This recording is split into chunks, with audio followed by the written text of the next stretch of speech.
Teman-teman senang terbang pakai drone FPV.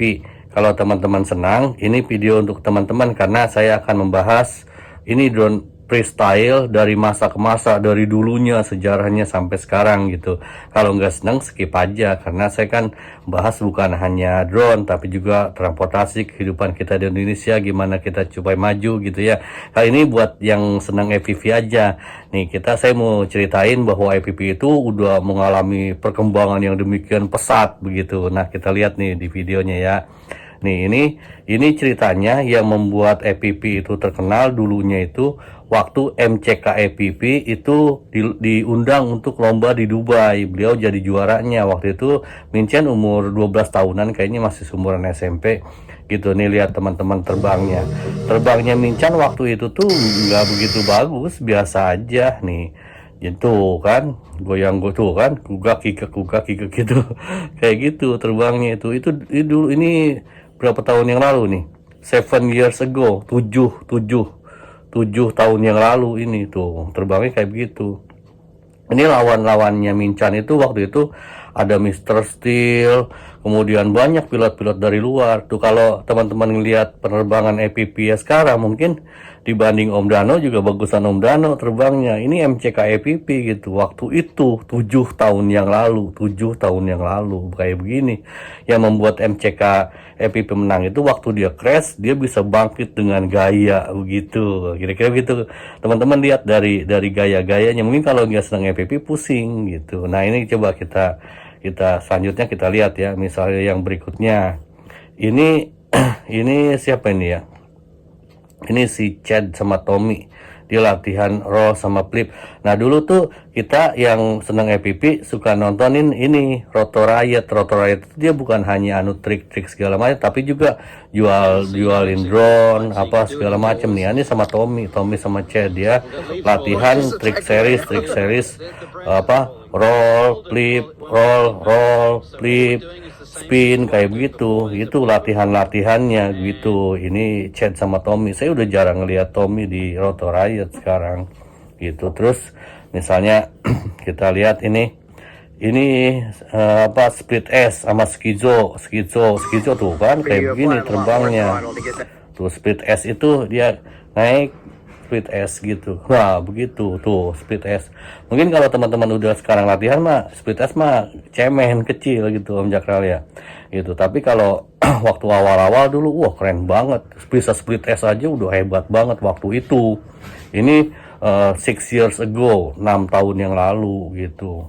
Nah sekarang kita lihat ya. Kemudian ini Mr. Steel. Nah Mr. Steel itu kan pesaing beratnya MCK FPV pada waktu itu. Ini Mr. Steel, si kumis, Mr. Mustas ya. Tuh dia bisa muter-muter kelalang keliling gitu aja. Wah susah banget. Misalnya ini objek diputerin gitu, wah ngeri itu pakai drone yang drone 5 inci. Mr. Steel kan jagonya 5 inci ini. Kemudian kita lihat nih Mr. Steel waktu awal-awal dia latihan kayak gimana sih nih. Ini Mr. Steel waktu pertama latihan, ini berapa tahun yang lalu nih? 8 years ago, 8 tahun yang lalu. 8 tahun yang lalu Mr. Steel itu kayak begini terbangnya teman-teman nih. Nih, tuh lihat. Dia terbangnya kayak begini. Dia pakai Blackout Mini H Quad. Aduh, di depan. Kayak begini, unggang-inggang jelek. Waktu awal-awal Mr. Steel juga jelek. Tuh, terbangnya begitu. Dia pelan-pelan aja, Om. Gitu. Kalau kita ngelihat misalnya penerbangan sekarang, coba lihat penerbangan sekarang. Dan ya saya ini kan Mr. Steel yang penerbangan sekarangnya kita ini nih ya penerbangan. Tuh sekarang mah udah beda banget, udah jauh dibanding berapa tahun yang lalu. Tuh kan lihat tuh ini lihat yang ini ya. Tuh udah penerbangannya udah mantep banget. Itu udah selisih berapa tahun. Dia Mr. Steel tuh jagonya kan di akro, di manuver yang tempat sempit, kemudian ngambil gap-gapnya tuh lihat, wah hebat gitu. Tapi itu setelah dia latihan selama 6 tahun lebih gitu. Nah kemudian setelah Mr. Steel, kemudian ini misalnya Stinger Swan juga saya sering nontonin tuh. Ini Stinger Swan waktu 8 years ago, 8 tahun yang lalu. 8 tahun yang lalu itu berarti tahun 2015. Sekarang kan 2023 kan nih. penerbangannya Stinger Swarm waktu 8 tahun yang lalu, ini tuh udah keren banget waktu itu. Tahun 2015 itu terbang kayak gitu udah keren banget kan. Stinger Swarm juga bilangnya working hard gitu kan. Kalau penerbangannya sekarang Stinger Swarm udah jauh lebih hebat, lebih keren nih kan. Lihat nih Stinger Swarm nih penerbangannya tuh tuh wah edan ini penerbangannya Mr. Stinger Swarm, Mr. Stingy.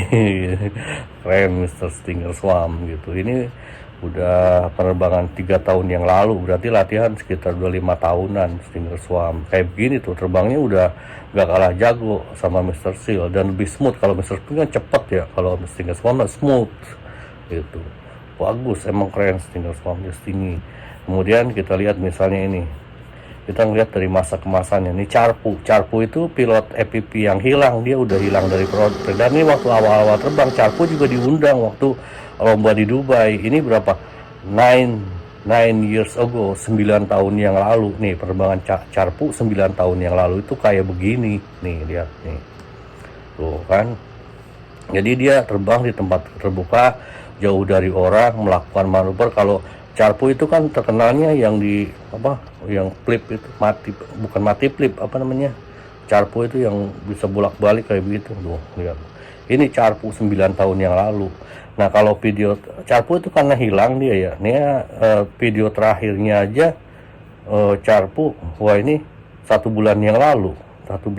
Ini kalau penerbangan tuh malah whipping to answer the round, ini cuma 6 tahun yang lalu. Video terakhirnya ini Carpu hilang asli. Carpu nih, dia bikin video apa Carpu? Short film 1 bulan yang lalu. Tentang apa Carpu? Video penerbangan bercanda gitu kan. Carpu kayaknya udah pensiun dari EPP gitu, makanya disebut pilot EPP yang hilang gitu. Kemudian kita lihat lagi nih ya, ini Ledrib itu nih, Ledrib 7 tahun yang lalu terbangnya kayak begini Om. Ledrib di tempat yang jauh dari dia nerbangin pesawat juga gitu. Ledrib itu bapaknya Plow nih. Kalau lihat penerbangannya sekarang, penerbangannya maksudnya yang terakhir kali terbang, Ledrib itu keren banget ini. Di underground misalnya, nih underground tuh penerbangannya Ledrib tuh, wah edan tuh penerbangannya Ledrib tuh. Udah smooth, masuk ke tempat-tempat yang gap yang kecil, kemudian dengan manuver yang indah, plow yang indah. Itulah makanya Ledrib dibilang sebagai bapak plow. Kalau kata saya sih, saya bilang founding fathernya plow gitu kalau di EPP gitu.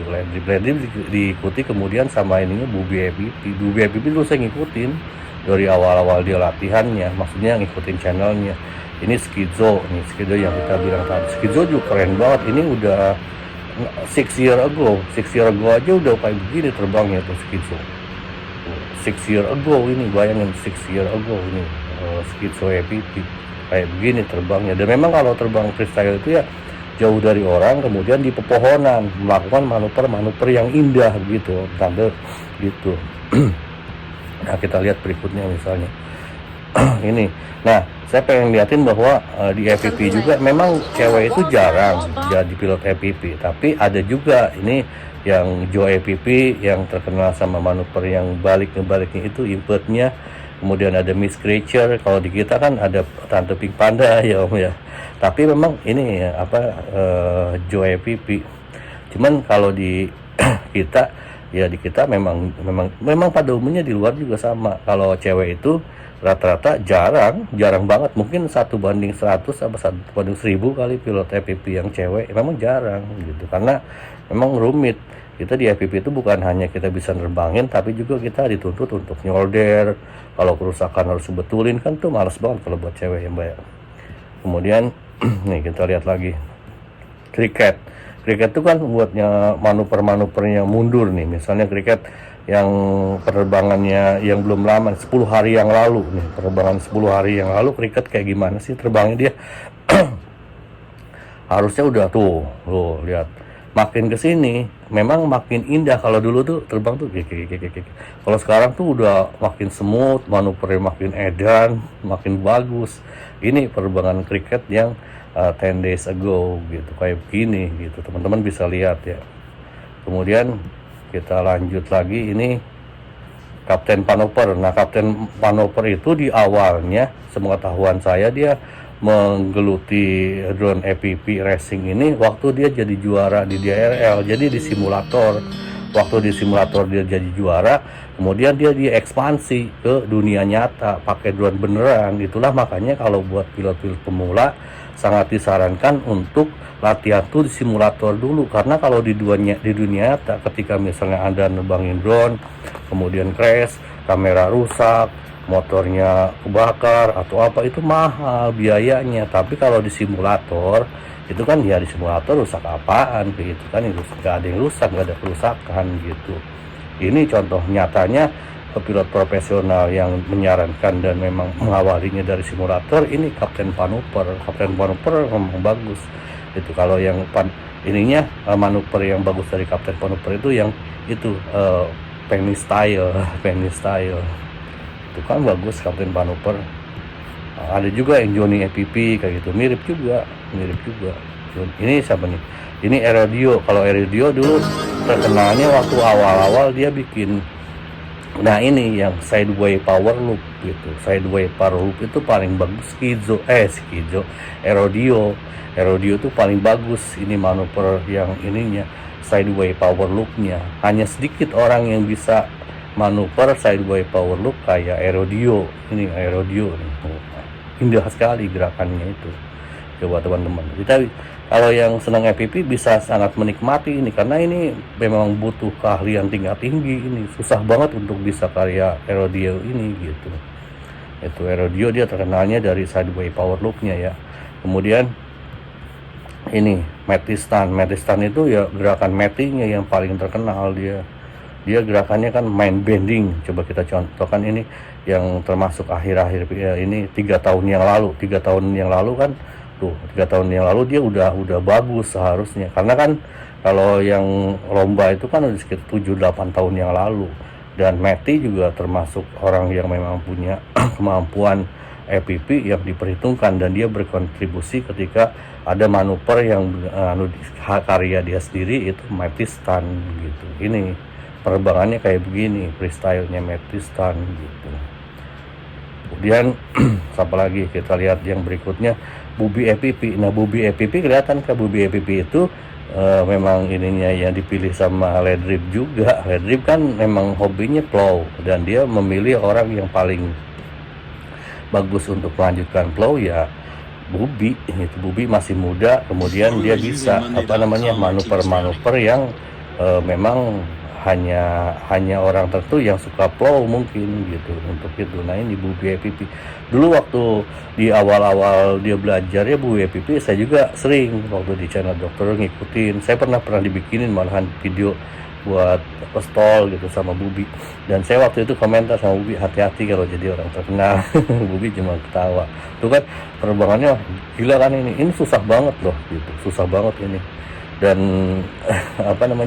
memang kalau kita ngelihat kalau teman-teman akhirnya niatnya mau terbang EPP, mau nyari duit, jangan. Saya dari dulu bilang, makanya saya di ini juga tidak menyarankan untuk teman-teman yang niatnya nyari duit pakai drone EPP. Saya bilang ini tuh buat ngabisin duit, buat menyenangkan diri kita enjoy ketika menerbangkan drone, pakai manuver-manuver yang hanya sebagian orang yang bisa gitu, bagian kecil yang bisa. Cuman masalahnya adalah mahal, ribet, susah sekali untuk bisa begitu, amat sangat susah. Bayangkan rata-rata itu orang tuh sampai 5-6 tahun untuk bisa terbang kayak begini kan gitu.